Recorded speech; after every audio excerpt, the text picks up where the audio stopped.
Hello दोस्तों, आज हम क्लास 10th का चौथा क्लास करने जा रहे हैं और हम देखेंगे कि यूक्लिड विभाजन प्रमेयिका के प्रयोग से आप किसी भी नंबर को कई प्रकार से दर्शा सकते हो। जिस तरह से आपको पूछता है कि किसी नंबर्स को क्या आप इस तरह से दर्शा सकते हो या दर्शाइए किस इस रूप का होता है।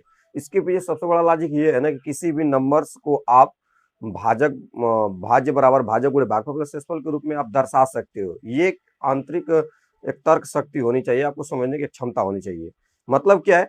मतलब यही है कि किसी भी नंबर्स को, जैसे मैं समझाता हूँ एक बात बताइए, अगर मेरे पास कोई नंबर 30 है, मैं एक 30 को ही ले रहा हूँ, तो क्या मैं 30 को इस तरह से नहीं लिख सकता हूँ?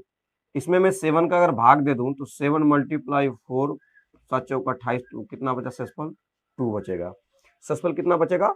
2 बच सकता है अगर 7 में मैं भाग दूं 30 में। तो उसके बाद अगर 30 को मैं 9 से भाग दूं तो 9 गुणे 3 प्लस 3 लिख सकता हूं, क्योंकि 9 3 27 प्लस 3 हो गया।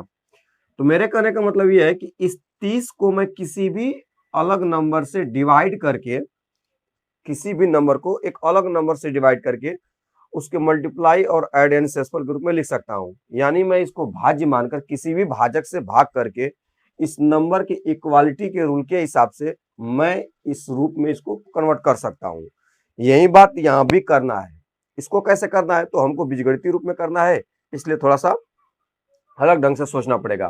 तो आइए हम स्टार्ट करते हैं और देखते हैं कि किस प्रकार से क्वेश्चंस को सॉल्व किया जाता है और कैसे हम यूक्लिड विभाजन एल्गोरिथम लगा करके आराम से किसी चीज को स्पष्ट कर सकते हैं। चलिए देखिए सवाल क्या है। और डॉक्टर मनोहरे के बुक से हम लोग देख रहे हैं कक्षा 10 का गणित, प्रश्नावली 1 का ए, क्वेश्चन नंबर 7।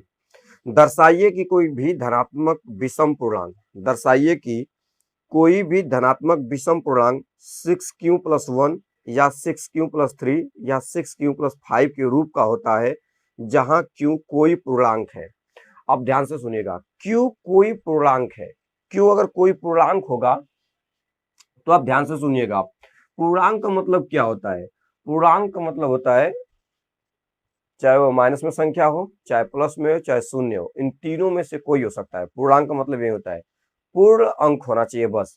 तो आप एक मतलब आप सोचिए अपने मन में कि चलो मैं मान लेता हूं कि मेरे पास कोई पूर्णांक है। अब याद रखने वाली ये बात है कि अगर कोई पूर्णांक है तो वो कोई भी नंबर हो सकता है। एग्जैक्टली आप जो भी सोच सकते हो सारा माइनस में हो सकता है, प्लस में हो सकता है, शून्य हो सकता है। आप सोच के देखिए कि मान लीजिए आपके पास कोई पूर्णांक है। मैंने बताया कि धन पूर्णांक, ऋण पूर्णांक, शून्य, 3 प्रकार की होती है, तीनों में से कोई एक पूर्णांक हो सकता है। अब जब एक पूर्णांक आपके पास कोई नंबर हो सकता है तो आप सोचिए, सपोज करिए कि आपके पास कोई नंबर एक पूर्णांक है। अब इस ए का मान कुछ भी हो सकता है, माइनस में 1 भी हो सकता है, माइनस में 2 हो सकता है, माइनस में 3 हो सकता है, प्लस में 1 2 3 आगे भी हो सकता है, कुछ भी इनमें से हो सकता है, जीरो भी हो सकता है। ये मैं आपके पास एक थिंकिंग रख रहा हूं। ए का मान कुछ भी हो सकता है अगर पूर्णांक है तो आप कुछ भी पूर्णांक ले लीजिए। बट एक बात फिक्स है, वो फिक्स क्या है वही चीज समझना है। मुझे एक बात बताइए, अगर कोई नंबर्स आपको बता दिया जाए, जैसे मैं एक नंबर्स ले रहा हूं अपने से 27 या 28 या 29 ले रहा हूं, ये मेरे पास कोई पूर्णांक है। समझने वाली बात है, ध्यान से समझिएगा। अगर ये कोई मेरे पास पूर्णांक है, ठीक है, अगर मेरे पास 29 एक पूर्णांक है, तो यहां पे मैं क्या कर सकता हूं? देखिए मैं बता रहा हूं केवल, अगर मैं इससे किसी भी नंबर से, जैसे इसमें 6q + 1 के रूप में दे रहा है, तो मैं बस समझाना चाहता हूं, मान लो कि मैं इसे 6 से ही डिवाइड करने वाला हूं। 6 से अगर 29 में भाग दूंगा, 6 से 29 में भाग दूंगा तो मेरा जाएगा 6 चौको 24 और बचेगा क्या? 5 शेषफल बचेगा। ये शेषफल 5 बचेगा तो आप जानते हैं कि भाज्य बराबर भाजक गुणे भागफल प्लस शेषफल होता है। भाज्य बराबर विभाजन का नियम है, भाज्य बराबर भाजक गुणे भागफल प्लस शेषफल। अब भाज्य क्या है? 29, यही आपका पूर्णांक था। अब आप 6 से भाग दिए तो आपका भागफल 4 बढ़ गया, तो 6 चौको 24 हो गया। शेषफल कितना बचा? 5 बचा। शेषफल कितना बचा? 5 बचा। अब देखिए, अगर वो 29 होता तो शेषफल 5 आता, 30 होता तो क्या होता है पूर्णांक? आपको तो पता नहीं है ना कि 1 2 3 4 5 6 7 8 9 में कुछ भी क्या हो सकता है। लेकिन एक चीज बस आप सोचिए कि अगर मैं ये कहता हूं कि 29 की जगह पे 30 होता तो क्या होता। 29 की जगह पे अगर 30 होता तो शेषफल क्या आ जाता, रिमाइंडर क्या आ जाता, 0 आ जाता। ठीक है, रिमाइंडर 0 आ जाता। आप समझिए, समझते रहिएगा। अगर यही पूर्णांक ए का मान 30 होता, क्योंकि यहाँ फिक्स नहीं किया गया है कि ए का मान क्या है, ए का मान नहीं किया, इसमें बोल रहा है कि कोई भी पूर्णांक हो। तो आप मानिए कि कोई भी पूर्णांक है, हो सकता है वहां 30 भी हो उस पूर्णांक की जगह पे। समझिए मैं समझाना क्या चाहता हूं। अगर यहाँ पे 30 होता तो आप कहते हैं कि सर तब तो ये 6 गुणे 5 प्लस 0 होता, तो रिमाइंडर क्या आ जाता, 0।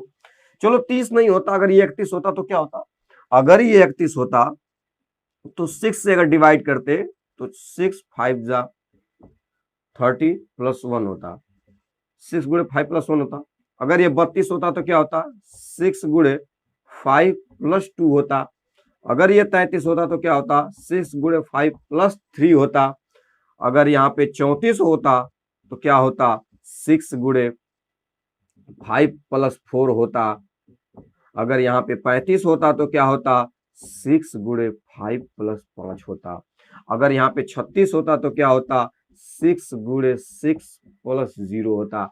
एक चीज आप देखिए ध्यान से, शेषफल, शेषफल को ध्यान में रखिए, 0 1 2 3 4 5 फिर 0। आपको समझ पा रहे हैं।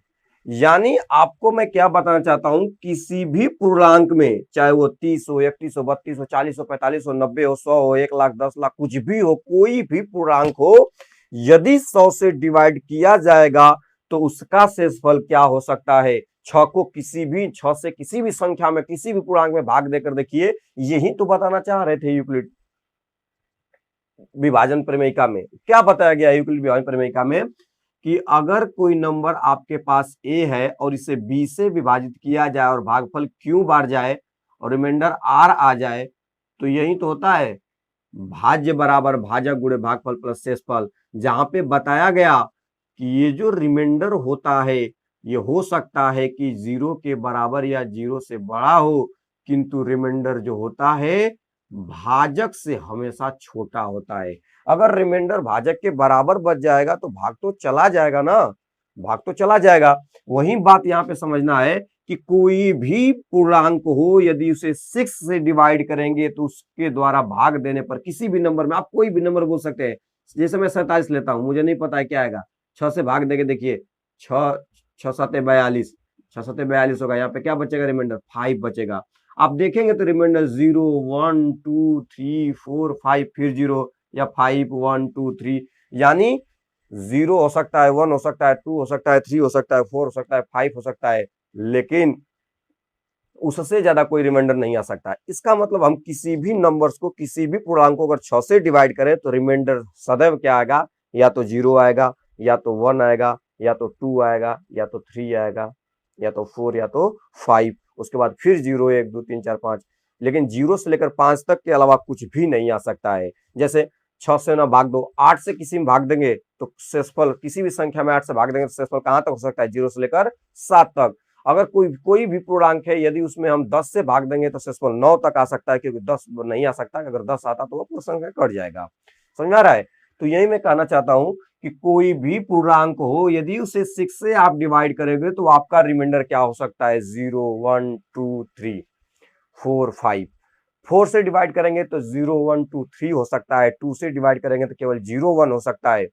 अब आपको एक इशारा में यहाँ पे समझा चुका है कि दर्शाइए कोई भी धनात्मक विषम पूर्णांक 6q plus 1 6q plus 3 6q plus a के रूप का होता है। विषम की बात कर रहा है, विषम की बात कर रहा है कि किसी विषम संख्या में यदि 6 से भाग दें। ये 6q प्लस 1 का मतलब क्या है, 6 क्या है आपका, यहाँ पे समझिएगा, 6 आपका क्या है, समझ लीजिए भाजक है, q आपका क्या है, भागफल है, और रिमाइंडर क्या है, शेषफल क्या है, 1 है। उसी तरह यहाँ करके दिया है 6q प्लस 3 6q प्लस 5। इसका कहने का मतलब यह है कि किसी भी विषम धन पूर्णांक में यदि हम 6 से भाग दें तो हमारा सदैव शेषफल 1 3 और 5 ही हो सकता है। मतलब कोनो अगर विषम संख्या में, विषम धन पूर्णांक में, किसी विषम धन पूर्णांक में, यानी धन पूर्णांक की बात हो रही है, किसी विषम धन पूर्णांक में यदि हम 6 से भाग देंगे, याद रखना वो विषम संख्या होनी चाहिए, और 6 से भाग देंगे तो शेषफल सदैव क्या आ सकता है, 1 आ सकता है, 3 आ सकता है, 5 आ सकता है। उसको कैसे बताएंगे, देखिए यहाँ पे लगाना कैसे है। उसको मैं मिटाता हूँ। ये भूमिका रहा ताकि आपको समझ में आए कि मामला क्या है। बहुत आसान होता है ये सब मामला, क्योंकि इनमें ज्यादा गुणा भाग नहीं करना है, केवल आपको एक अंडरस्टैंडिंग विकसित करना है कि ये मतलब क्या है, ये सब क्या दिखता है, 6q+1 6q+2। तो आप अपने हिसाब से इसको समझिए, इसमें कुछ है नहीं, कोई दम नहीं होता है, बस आपको समझने की जरूरत है। अब आप यहाँ पे प्रश्न पढ़ रहे हैं कि कोई भी विषम पूर्णांक है, आप यहाँ पे तो बताया नहीं है कौन सा विषम पूर्णांक है, लेकिन एक बात 100% फिक्स है, कोई भी विषम पूर्णांक होगा और 6 से भाग देंगे तो आपको दिखाना है कि उस कंडीशन में 6q+1 6q+2 6q+3 6q+1 6q+3 6q+5 के रूप में संख्या होगा। आइए हम दिखाते हैं आपको कैसे लगेगा। जैसे 7 नंबर क्वेश्चन लूंगा मैं, 7 नंबर का क्वेश्चन मैंने पहले ही बता दिया, प्रश्नावली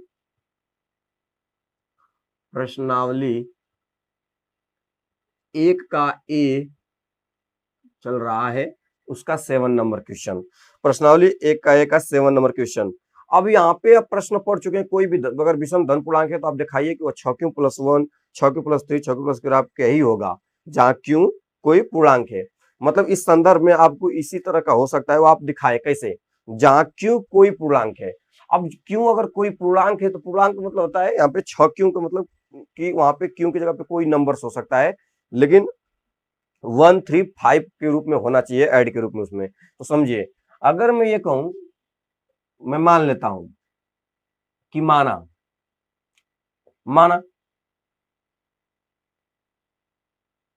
ए एक धन पूर्णांक है,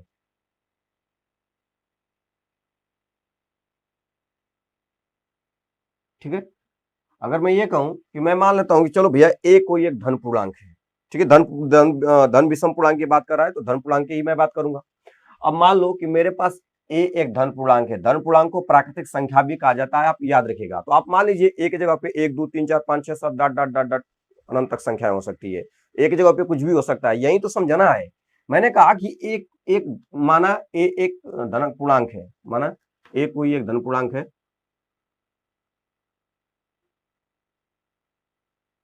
माना ए कोई धन पूर्णांक है, कोई भी नंबर हो सकता है ए की जगह पे, कोई भी नंबर हो। आप मान लीजिए कि माना ए कोई धन पूर्णांक है, मतलब एक एक प्राकृतिक संख्या के रूप में है, जिसे जिसे 6 से विभाजित करने पर 6 से विभाजित करने पर, ये मैं अपना ओपिनियन दे रहा हूं क्योंकि 6 के रूप में दिखाना है यहाँ पे, 6 के गुणनफल के रूप में। तो आप मानिए क्या करने पर, 6 से विभाजित करने पर 6 से विभाजित करने पर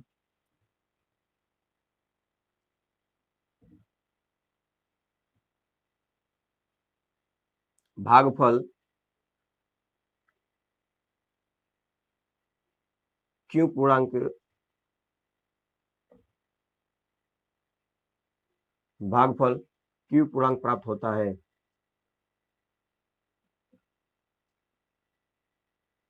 आप किसी नंबर को 6 से भाग दोगे तो भागफल तो आएगा ना, तो मान लेते हैं वो क्यों बार गया होगा, क्यों से हमें कोई मतलब है नहीं, 6 से विभाजित करने पर भागफल क्यों पूर्णांक प्राप्त होता है। अब मैंने मान लिया कि चलो कोई एक धन पूर्णांक है ए, जिसे मैं 6 से भाग देने वाला हूं। अब मैं लिखूंगा, अब यहाँ पे क्या लिखूंगा, यूक्लिड विभाजन प्रमेयिका से। यूक्लिड विभाजन क्या बोलता है, किसी नंबर को अगर किसी भी नंबर को किसी भी दूसरे नंबर से विभाजित किया जाता है तो वह नंबर भाज्य बराबर भाज्य गुणे भागफल प्लस शेषफल के बराबर होता है। इसी बात को समझाया गया कि अगर ए और बी कोई दो धन पूर्णांक है तो उनको आपस में विभाजित किया जाएगा तो ए बराबर बी क्यू प्लस आर के रूप में होता है, जहां पे कंडीशन भी दिया गया। तो मैं यहाँ पे कहूंगा यूक्लिड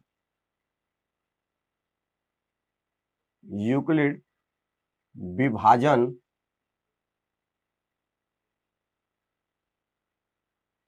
प्रमेयिका से।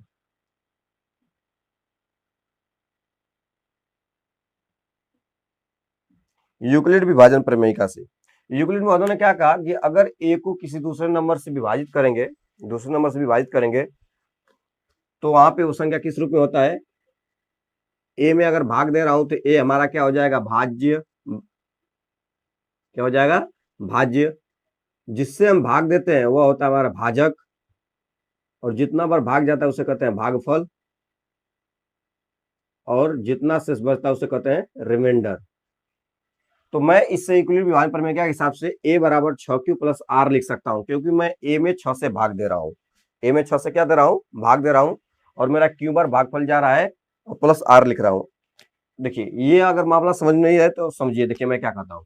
अगर a मान कोई नंबर है, समझाने के लिए केवल है, अगर मैं 27 में 6 से भाग देता, क्योंकि देखो मैं a में 6 से भाग दिया हूं, लिखा है ना कि a कोई धन पूर्णांक है जिसे 6 से विभाजित करने पर भागफल q पूर्णांक प्राप्त होता है। तो वही मैं बता रहा हूं कि अगर मान लो a की जगह पे 27 होता तो मैं 6 से क्या करता, डिवाइड करता, 6 से डिवाइड करता तो यहाँ पे लिखता 6 चौक को 24, 6 4 जा 24, या 7 में से 4 जाता तो 3 जाता। अब आप बताओ 27 को क्या मैं इस रूप में लिख सकता हूं, 6 मल्टीप्लाई 4 प्लस 3, भाज्य बराबर भाजक गुणे भागफल प्लस शेषफल के रूप में। वही तो किया हूं मैंने। अब मैंने क्या बोला कि मेरे पास कोई नंबर ए है, क्योंकि आप कोई भी धन पूर्णांक ले सकते हो, तो मैं 27 को स्पेशल नंबर नहीं ले सकता, तो मैं उसके जगह पे ए मान लिया कि चलो मेरे पास कोई नंबर ए है। अगर कोई नंबर मेरे पास ए है तो मैं 6 से अगर इसे डिवाइड कर रहा हूं, और आपको पता नहीं है कि ए कौन सा नंबर हो सकता है, कुछ भी हो सकता है, 27 28 29 30 कुछ भी, तो वहां पे आपने मान लिया कि चलो मेरा भागफल क्यू बार गया होगा, और जब क्यू बार जाएगा तो कुछ ना कुछ रिमाइंडर आएगा।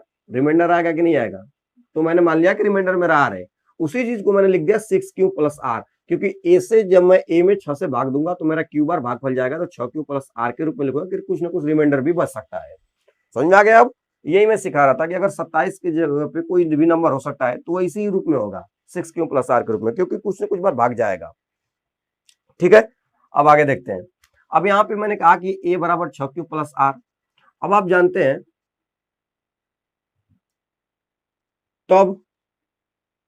तब जो r का मान होगा, r का मान वह क्या क्या हो सकता है।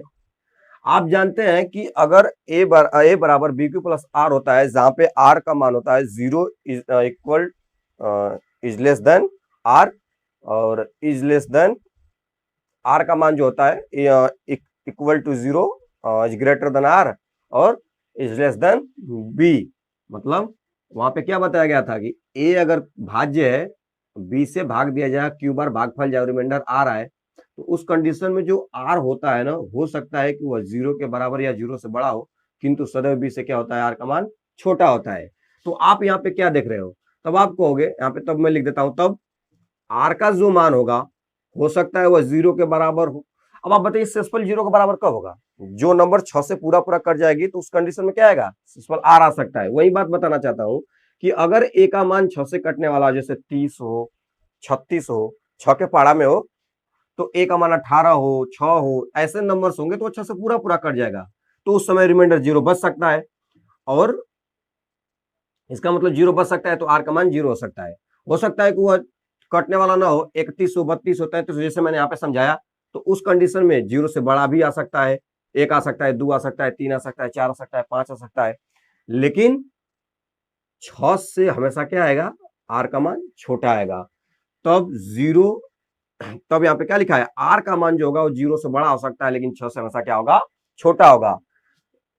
इसलिए r का जो मान होगा वह 0 हो सकता है, 1 हो सकता है, 2 हो सकता है, 3 हो सकता है, 4 हो सकता है, 5 हो सकता है। क्या हो सकता है, 5 हो सकता है। मतलब अब मैं समझाता हूं।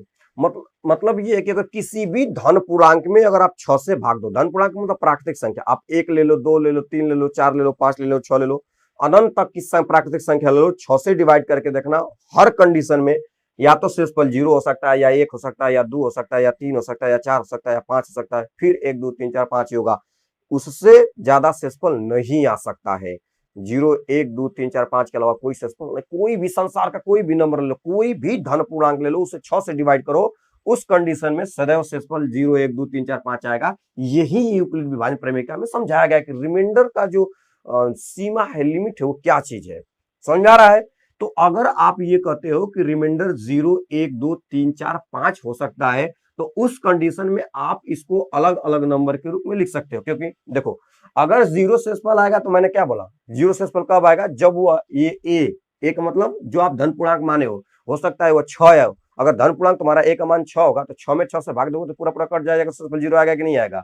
तो उस कंडीशन में जो नंबर होगा 6 से पूरा पूरा क्या हो जाएगा, कट जाएगा। जब सक्सेसफुल क्या आ जाएगा, 0 आ जाएगा। अगर एक आता है इसका मतलब वो नंबर 6 से विभाजित नंबर से एक ज्यादा नंबर होगा तभी तो एक आएगा। जैसे 31 है, 25 है, 25 है, उसके बाद 37 है, ये सारे नंबर से 25 मिलेंगे, 6 चौको 24, तो एक बच जाएगा। तो वही बता रहा हूं कि अगर ए का मान इस तरह से हो जिसमें 6 से भाग देने पर रिमाइंडर 1 बच जाए, हो सकता है रिमाइंडर 2 बच जाए, 3 बच जाए, 4 बच जाए, 5 बच जाए। तो जब ये नंबर्स बचेंगे तो यही बताना था कि किस किस कंडीशन में नंबर्स, कौन सा नंबर सम होगा और कौन सा विषम होगा। अगर रिमाइंडर 0 बचता है तो सम होगा कि विषम होगा, रिमाइंडर 1 बचेगा तो सम होगा कि विषम होगा, रिमाइंडर 2 बचेगा तो सम होगा कि विषम होगा, रिमाइंडर 3 बचेगा तो सम, वो नंबर सम रहा होगा कि विषम रहा होगा। जिस नंबर को हम कटा रहे हैं, ए का मनवा को कटा रहे हैं, मान लो जैसे हम 31 को कटा रहे हैं, 31 को कटा रहे हैं तो 6 से जब 31 में भाग दे रहे हैं, हमको पता नहीं कि 31 है, अगर 6 से किसी नंबर से भाग दे रहे हैं, शेषफल 1 आ जा रहा है, तो इसका मतलब यही ना है कि जो नंबर 6 से कटेगा, 6 से जितनी नंबर्स कटती है वो होती क्या है, पहले ये बताओ, सम होती है कि विषम। जितनी 6 से कटेगी तो आप कहोगे सर 6 होती है, क्योंकि 6 का पारा पढ़ के देखो, 6 के 6, 6 दूनी 12, 6 18, 6 चौक 24, जितने नंबर्स आ रहे हैं सबके सब सम आ रहे हैं। सम नंबर जानते हैं किसे कहते हैं, जो 2 से कट जाता है, और 6 खुदे 2 से कटता है, इसलिए 6 जिसको काटेगा उसको 2 भी काट देगा, क्योंकि 6 को अगर 2 काट दे रहा है तो 6 जिसे काटेगा उसको 2 भी काट देगा। समझ में आ रहा है। तो वही बताना था कि किस, आपको अब वही दिखाना है कि सम वाला नंबर किस रूप में होगा, विषम वाला नंबर किस रूप में होगा, और वास्तव में आपको विषम के रूप में दिखाना है तो आपको सम वाला को अलग और विषम वाला को अलग छाट के बता देना है। तो आइए हम दिखाते हैं आपको कैसे इसको करना है। तो अब यहाँ पे आप इसको समीकरण नंबर 1 अगर रख लेते हैं तो ये अच्छा है, क्योंकि यहाँ पे आप लगाने में आसानी से दर्शा सकते हैं। ए बराबर 6q प्लस आर को समीकरण नंबर 1 मान लिया, और मैंने दिखा दिया कि आर की जो सीमा है वो 0 से लेकर 5 तक हो सकता है। अब आप कहोगे, अब आराम से आप इसको इस संख्या में रखिए, इस समीकरण में रखिए, और आप यह बताने का प्रयास कीजिए कि जो ए है वह सम के रूप में है कि विषम के रूप में है। देखिएगा, अब आर बराबर 0 समीकरण 1 में रखने पर,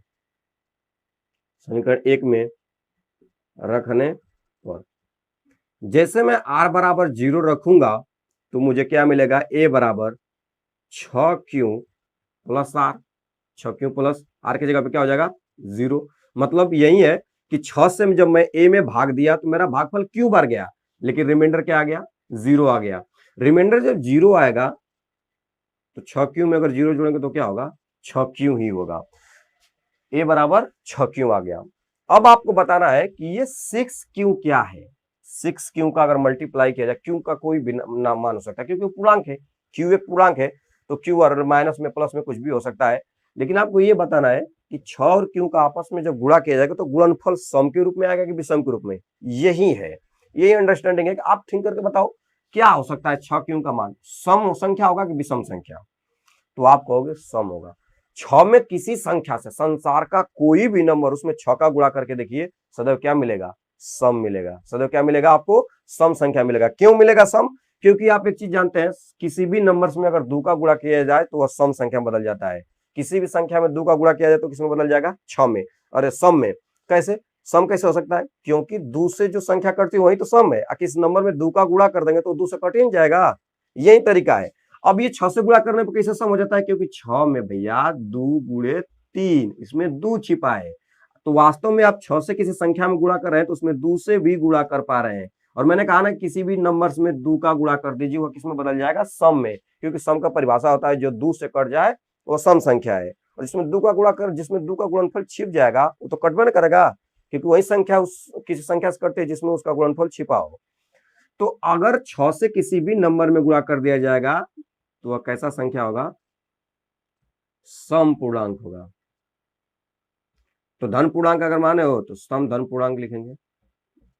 यह कैसा नंबर है, सम धन पूर्णांक। अब आपको सोचने की बात यह है कि अगर क्यों पूर्णांक है ना, तब कुछ भी लीजिए क्यों की जगह पे और 6 का मल्टीप्लाई कीजिए, आप देखेंगे कि आपको क्या मिलने वाला है, सम धन पूर्णांक मिलने वाला है। तो ये बीज गणित के आड़ में यही बात को आपको समझाने का प्रयास किया जा रहा है कि ए एक स्पेशल नंबर नहीं है, कोई भी नंबर हो और 6 से भाग दिया जाए और शेषफल क्या बच जाए, 0 बच जाए, तो उस कंडीशन में संख्या 6q जो होगा वो सम ही होगा, यानी 6 से जितनी नंबर्स कटती हैं वो सब के सब सम होती है। आप 6 से किसी भी नंबर को कटाइए, जो पूरा पूरा कट जाएगा, देखिएगा वो कौन सी नंबर होगी, सम संख्या होगी। यही बताने का प्रयास किया गया है कि भैया अगर एक कोई नंबर से उसे 6 से विभाजित करें, सक्सेसफुल 0 आ जाए, तो उस कंडीशन में वह संख्या जो रही होगी वह क्या रही होगी, सम धन पूर्णांक रही होगी। आशा करता हूं आप मेरी बातों को समझ रहे होंगे। ये एकदम ये मेरा ओपिनियन है कि आप किस तरह से इसको सोचोगे, कैसे सोचना था। देखने में सब बहुत हार्ड लगता है लेकिन है एकदम बहुत इजी होता है। जैसे आगे देखिए, अब आगे करेंगे दोबारा, r बराबर 1 समीकरण 1 में रखने पर, अब मुझे सारा को रखना है, सबको रख कर देखना है। समीकरण 1 में रखने पर तो मैं यहां पे समीकरण 1 में रख दूंगा r बराबर 1। जैसे r बराबर 1 इसमें रखूंगा तो मिलेगा क्या मुझे, a बराबर 6q प्लस r की जगह क्या हो जाएगा, 1 हो जाएगा। 6q प्लस 1 हो गया। अब मेरे भाई एक बात बताओ, इतना भी बुद्धि तो आदमी के पास हो ही सकता है कि यहाँ पे अब आपसे पूछ रहा है कि जो a है, ये जो a धन पूर्णांक है, वह सम के रूप में दिख रहा है कि आपको विषम के रूप में दिख रहा है, आप जल्दी से बताइए। वो सम के रूप में दिख रहा है कि विषम के रूप में।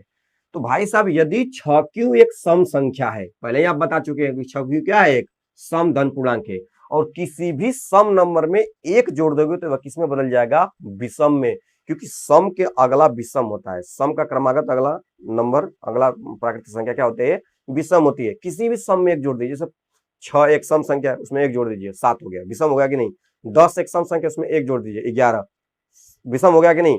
तो किसी भी सम संख्या में अगर आप एक जोड़ देंगे तो क्या बन जाएगा, विषम बन जाएगा। तो किसी भी सम में एक जोड़ के विषम में बदला जा सकता है। तो अगर 6q एक सम संख्या है, सम संख्या का मतलब मैंने बताया ना, कोई भी नंबर ले लो, 2 4 6 8 10 12 14 16 18 20 22, इस तरह से ये सम संख्या है, उसमें आप एक जोड़ोगे तो वह किसमें बदल जाएगा, विषम में। इसका मतलब कि इस कंडीशन में, यानी ए अगर कोई धन पूर्णांक है, अगर मैंने 6 से भाग दिया, अगर वह q बार गया है और रिमाइंडर 1 बच रहा है, संसार का कोई भी नंबर है उसमें 6 से भाग दीजिए और देखिए रिमाइंडर 1 बच रहा है, इसका मतलब वो संख्या क्या है, विषम संख्या है, विषम धन पूर्णांक होगा। वो नंबर क्या होगा, विषम धन पूर्णांक होगा, विषम धन पूर्णांक है। होगा कि नहीं होगा, 6 से किसी संख्या में अगर भाग दे, रिमाइंडर 1 बच रहा है, इसका मतलब वो संख्या क्या होगा, विषम होगा। तो आपने देखा विषम का रूप। अब देखिए ये जो ए धन पूर्णांक था वह किस रूप में दिख रहा है, विषम संख्या है तो वह 6q प्लस 1 के रूप में दिख रहा है कि नहीं।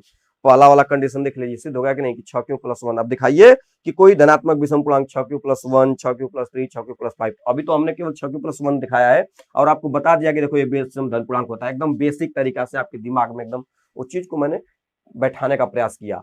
आप अब सोच सकते हो कि किस तरह से इसको आप सोचना था, कैसे समझना था। तो 6q एक सम संख्या अगर है, क्योंकि 6 को किसी भी नंबर में गुणा करेंगे तो वह सम हो जाएगा, ये आपने समझ लिया कि इसको कैसे समझे। उसके बाद अगर किसी सम संख्या में एक जोड़ देंगे, कोई भी सम संख्या ले लो उसमें एक जोड़ोगे तो किसमें बदल जाएगा, विषम में। तो आप ये भी समझ चुके हैं कि अगर 6 से किसी भी नंबर में भाग दें और शेषफल 1 बच जाएगा तो वह संख्या क्या होगी, सम नहीं होगी, सदैव विषम होगी। क्योंकि 6 से भाग देने पर अगर रिमाइंडर 1 आता है तो संख्या सदैव विषम होगी। कोई भी नंबर ले लो और भाग दो, रिमाइंडर 1 बचना चाहिए। अगर रिमाइंडर 1 बच रहा है तो उस नंबर को देखना वो कौन सा नंबर होगा, विषम नंबर होगा, विषम धन पूर्णांक होगा। और आप जानते हैं 25, 37, 19, 6 से जो कटने वाले हैं 7, 13, ये सारे नंबर्स जो हैं क्या होंगे, 6 से भाग देने पर रिमाइंडर 1 आएगा और रिमाइंडर 1 आ रहा है तो मैंने कहा ना कि 7, 19, 13 ये सब नंबर क्या है, विषम है। और शेषफल क्या आता है, 1 आता है।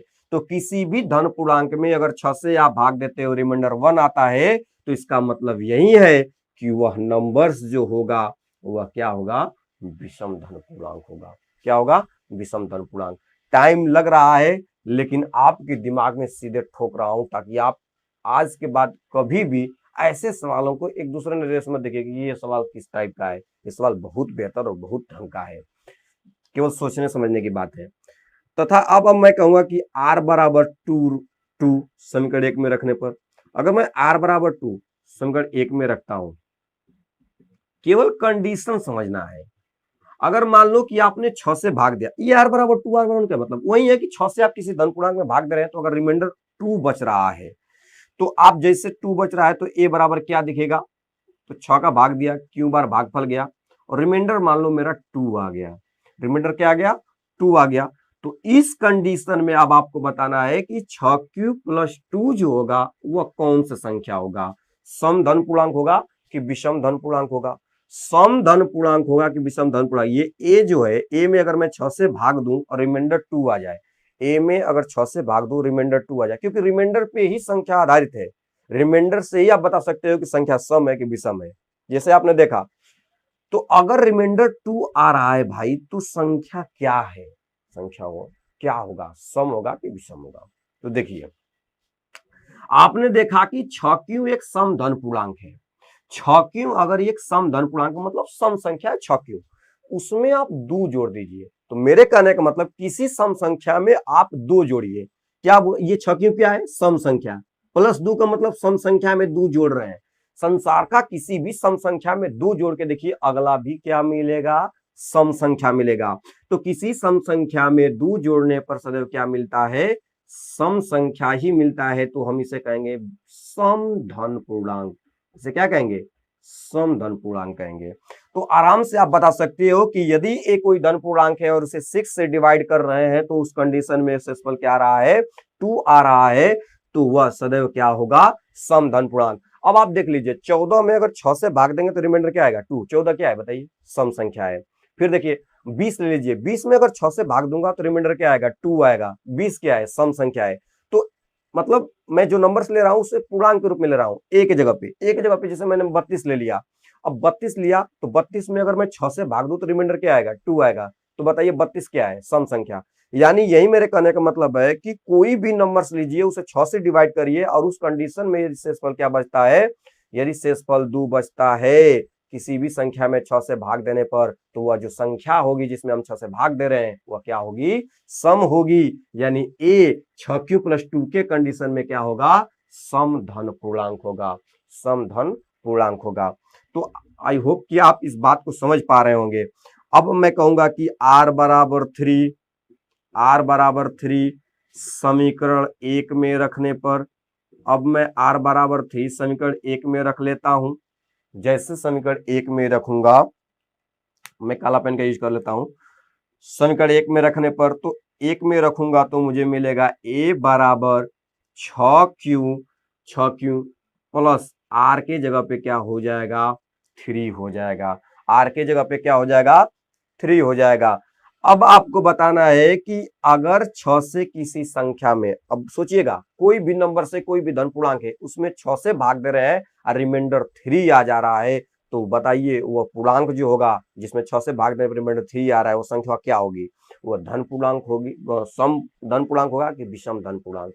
तो मैं यहाँ पे आपको समझा सकता हूँ, आसान है। देखिए 6q प्लस 3 का मतलब 6q प्लस 2 करके प्लस 1 कर सकता हूँ कि नहीं।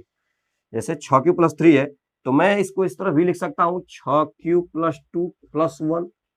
अब आप देख लीजिए 6q प्लस 2 एक क्या है, 6q प्लस 2 एक सम धन पूर्णांक है। यानी यह संख्या कैसी है, सम धन पूर्णांक है। अब किसी भी सम संख्या में एक जोड़ दिया जाए, किसी भी सम संख्या में एक जोड़ दिया जाए तो वह किस में बदल जाता है, विषम में। तो आप कहोगे सर 6q प्लस 3 जो होगा वह सदैव ही क्या होगा, विषम धन पूर्णांक होगा। विश्वास नहीं है तो कोई संख्या लीजिए और ऐसा संख्या लीजिए जिसमें भाग देने पर शेषफल क्या आ रहा हो, 3, जिसमें 6 से भाग देने पर शेषफल 3 आ रहा हो, और देखिए वह संख्या क्या है, वह संख्या सदैव विषम होगी। जैसे मैं ले लेता हूं 15 को मैं 6 से भाग करूंगा तो 6 दूना के 12 शेषफल 3 आ जाएगा। यानी 15 एक मेरा पूर्णांक है, अगर मैं इसे 6 से विभाजित करूं शेषफल 3 आता है, तो 15 बताइए सम है कि विषम है, तो आप कहेंगे विषम है। उसी तरह से मैं अगर 9 ले लूं, 6 से भाग करूं तो शेषफल 3 बचेगा, तो 9 सम है कि विषम है, तो विषम है। तो कोई भी पूर्णांक लेंगे अगर उसमें 6 से भाग देंगे रिमाइंडर 3 आएगा, तो वह संख्या सदैव क्या रही होगी, विषम रहेगी। 6q आपका एक सम संख्या है और किसी भी सम संख्या में 3 जोड़ेंगे तो वह सदैव विषम होगा, क्योंकि 2 जोड़ने पर सम होगा, फिर एक आगे चल जाएंगे तो वह विषम में बदल जाएगा। तो इस कंडीशन में आपने दो प्रकार से देखा, एक 6q प्लस 1 के रूप में देखा कि यह विषम के रूप में स्थित है, और 6q प्लस 3 के रूप में देखा यह विषम धन पूर्णांक के रूप में है। अगला आप देखिएगा, देखिए 6q प्लस 1 6q प्लस 3 के रूप में मैंने दिखा दिया विषम धन पूर्णांक। एक और बाकी है, मैं उसे भी दिखा देता हूं। तो आपको केवल विषम धन पूर्णांक को ही टैग करना है। मैं ऊपर का मिटा देता हूं, आप इसे नोट कर लेंगे, स्टॉप करके वीडियो को आप नोट करते रहेंगे, नोट कर लेंगे। और मैं ऊपर से मिटा देता हूं, आगे का मामला बताता हूं। आगे दोबारा वही r बराबर 4 और r बराबर 5 रखना बाकी है, उसके बाद अतः लिख देंगे दिखाने के बाद। अब देखिए, अब यहाँ पे कहेंगे r बराबर 4 समीकरण 1 में रखने पर, समीकरण 1 में रखने पर, समीकरण 1 में रखेंगे r बराबर 4। r बराबर 4 जैसे रखेंगे तो वहां a बराबर क्या मिलेगा, a कोई धन पूर्णांक है जिसमें 6q प्लस शेषफल क्या बचेगा, 4 बचेगा, 6q प्लस 4। तो a से अगर a में 6 से भाग देंगे, शेषफल 4 बच गया। तो अब आपको बताना है कि ये a जो है 6q प्लस 4 के कंडीशन में कौन सी संख्या होगी, सम धन पूर्णांक होगी, विषम धन पूर्णांक। अब मैं आपको ये कहता हूं कि आप कोई भी धन पूर्णांक, कोई भी नंबर लीजिए, मैंने बता दिया कि प्राकृतिक संख्या, धन पूर्णांक का मतलब प्राकृतिक संख्या, कोई भी प्राकृतिक संख्या लो, उसमें 6 से भाग दो, और जिस जिस कंडीशन में शेषफल 4 बच रहा है, जिस जिस नंबर्स में, जैसे आप 16 में भाग देंगे अगर 6 से तो शेषफल क्या आएगा, 4 आएगा। 10 में भाग देंगे 6 से शेषफल 4 आएगा। और 22 में भाग देंगे 6 से तो शेषफल 4 आएगा। 34 में भाग देंगे शेषफल 4 आएगा। 40 में देंगे तो 4 आएगा। ऐसे नंबर्स हैं, ऐसे सारे नंबर्स टैग कर लीजिए जिसमें भाग देने पर शेषफल क्या है, 4 है। वो संख्या देखिए कौन संख्या होगी, कौन संख्या है, तो वह सम संख्या होगी। मतलब यही है, कोई भी संख्या लीजिए उसमें 6 से भाग दीजिए, अगर शेषफल 4 आ रहा है तो वो संख्या देखिए, वो संख्या क्या रही होगी, सम संख्या रहेगी। वो संख्या क्या होगी, सम संख्या होगी। और यहां भी आप समझ लीजिए, आपने कहा कि 6q एक सम संख्या है, 6q क्या है, एक सम संख्या है। और संसार का किसी भी सम संख्या में 4 जोड़ा जाए, 2 जोड़ने पर सम बनता है, सम में अगर 2 जोड़ दे तो फिर सम, तो फिर 2 जोड़ेंगे तो सम न बनेगा। यानी किसी भी 6q एक सम संख्या है और किसी सम संख्या में 4 जोड़ दिया जाए तो वह सदैव क्या होगा, सम ही संख्या होगा, सम ही संख्या होगा। कोई भी सम संख्या लो उसमें 4 जोड़ के देखो, वह सदैव क्या होगा, सम संख्या। क्यों, क्योंकि 6q एक सम संख्या है और सम संख्या में अगर 4 जोड़ेंगे तो क्या मिलेगा, सम संख्या मिलेगा। दूसरा यह भी होता है, किसी भी सम संख्या में सम संख्या जोड़ने पर सदैव सम संख्या ही मिलता है। तो 6q एक सम संख्या है, यहां बता चुका हूं। और 4 भी एक सम संख्या है, तो किसी सम संख्या में सम संख्या अगर ऐड किया जाए तो वह कौन सा नंबर होता है, सम संख्या ही होता है। तो इस कंडीशन में अगर मैं किसी नंबर में 6 से भाग दूं और रिमाइंडर 4 बचे, तो 6q प्लस 4 के रूप में अगर कोई संख्या, कोई भी संख्या होगी तो वह सदैव सम संख्या होगी। अब तथा करके लास्ट वाला लिख लेंगे, r बराबर 5 समीकरण 1 में रखने पर, समीकरण 1 में क्या करने पर, रखने पर। जैसे समीकरण 1 में r बराबर मैं 5 रखूंगा, r बराबर 5 रखूंगा तो मुझे क्या मिलेगा, a बराबर 6q प्लस 5 मिलेगा, 6q प्लस 5 मिलेगा। अब आपसे पूछा जा रहा है कि बताओ अगर 6q प्लस 5 बन गया तो ये a कौन सी संख्या रही होगी, a कौन सी पूर्णांक रहा होगा जिसमें अगर 6 से भाग दिया जाए और शेषफल 5 आ जाए, जिसमें 6 से भाग दिया जाए और शेषफल 5 आ जाए। तो कोई भी धन पूर्णांक हो अगर शेषफल 5 बच जा रहा है तो वह क्या होगा, विषम धन पूर्णांक होगा। कैसे विषम धन पूर्णांक कैसे होगा, तो कोई भी नंबर लो जिसमें 6 से भाग दो और शेषफल 5 आ जाए। जैसे 11 में अगर 6 से भाग देंगे शेषफल क्या आएगा, 5, तो 11 क्या है, विषम।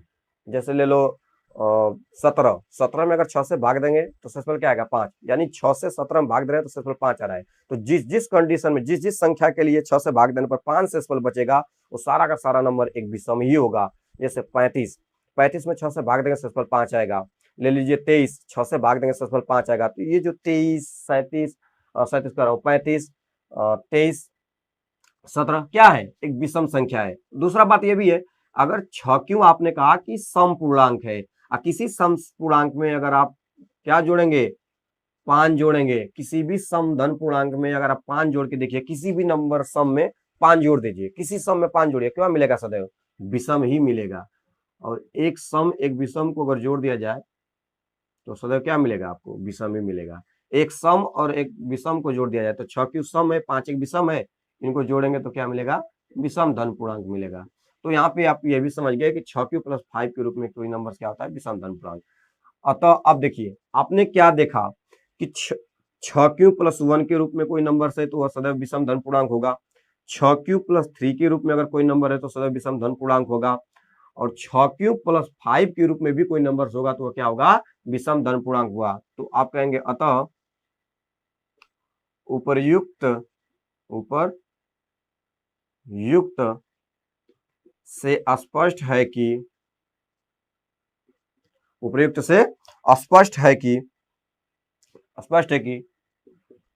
कोई भी धन पूर्णांक, कोई भी क्या लिखा था प्रश्न में, कोई भी धनात्मक विषम पूर्णांक, कोई भी धनात्मक विषम पूर्णांक, धनात्मक का मतलब कोई भी विषम संख्या लीजिए धन के रूप में, प्राकृतिक में कोई भी विषम संख्या लीजिए, स्पष्ट है कि कोई भी धनात्मक विषम पूर्णांक विषम पूर्णांक 6q प्लस 1 कामा 6 या 6q प्लस 3 या 6q प्लस 5 के रूप का होता है, जहां q एक पूर्णांक है। q क्या है, एक पूर्णांक है। मतलब क्या है, अब मतलब एकदम स्पष्ट समझिए। अब लास्ट पॉइंट मतलब यही है कि कोई भी विषम नंबर्स ले लीजिए, उसे 6 से डिवाइड करेंगे तो उस कंडीशन में सदैव शेषफल 1 आ सकता है, 3 आ सकता है और 5 आ सकता है। यही फाइनल और अंततः जानकारी है कि 6 से किसी भी विषम में संख्या में 6 से अगर किसी विषम संख्या में भाग दिया जाएगा तो उस कंडीशन में रिमाइंडर 1, 3, 5 ही आएगा, चाहे वो कोई भी विषम नंबर हो, वो कोई भी विषम धन पूर्णांक हो, उसमें 6 से भाग देंगे तो या तो शेषफल 1 बच सकता है, या तो शेषफल 1 बच सकता है, या तो 3 बच सकता है, या तो 5 बच सकता है। भागफल कुछ भी हो लेकिन रिमाइंडर कभी नहीं बदल सकता। रिमाइंडर या तो 1 ही आएगा, या तो 3 आएगा, 5, इसके अलावा कुछ भी नहीं आ सकता। तो यही कहने का मतलब था कि किसी भी विषम धन पूर्णांक में अगर आप 6 से भाग दोगे तो वह number 6q plus 1, 6q plus 3, 6q plus 5 के ही रूप का होगा। यही है यूक्लिड विभाजन प्रमेयिका के माध्यम से किसी भी संख्या को दिए गए या पूछे गए प्रश्न के अनुसार कि संख्या उस संख्या के रूप में आप व्यक्त कर सकते हो। तो आई होप कि इस मामला को आप समझ चुके होंगे। ये बहुत बड़ा नहीं था, फिर भी मैंने टाइम लिया ताकि आपको उस चीज को मैं समझा सकूं कि वास्तविकता है क्या इसमें। तो अगर आपको समझ में आया होगा तो आप मुझे जरूर बताइएगा, क्योंकि मैंने इसे अलग तरीके से और आपको उस चीज को समझाने का प्रयास किया कि जो चीज तुमसे गणितज्ञ जानना चाहता है, क्या आप उसे समझ पा रहे हैं कि नहीं। तो मुझे कमेंट में जरूर बताएं कि आपको कैसा लगा ये जानकारी, या आप फील कर पा रहे हैं कि नहीं कि हाँ ये चीज था, हम इसी चीज को समझ नहीं पा रहे थे। आप इसमें मत भुलाइए 6q प्लस 3, 5 में आप वो चीज समझिए जिस चीज को गणितज्ञ ने जिस चीज के रूप में या जिस रूप में समझकर हमें समझने के लिए दिया था। तो मैं उसे समझा पाया हूं कि नहीं पाया हूं, आप जरूर बताइएगा। तो आज एक ही सवाल को देखते हैं, सेकंड वीडियो में नेक्स्ट सवाल को देखेंगे। इसमें 9 नंबर का क्वेश्चन, 12 नंबर क्वेश्चन मैं लगाकर दिखाऊंगा। 9, 10 और 12 में इसी टाइप क्वेश्चन है। तो फिर हम लोग देखेंगे। ये ज्यादा लंबा हो गया वीडियो, तो हम लोग इसको इसमें समाप्त करते हैं और नेक्स्ट क्वेश्चन को नेक्स्ट वीडियो में देखेंगे। तब तक के लिए जय हिंद, धन्यवाद।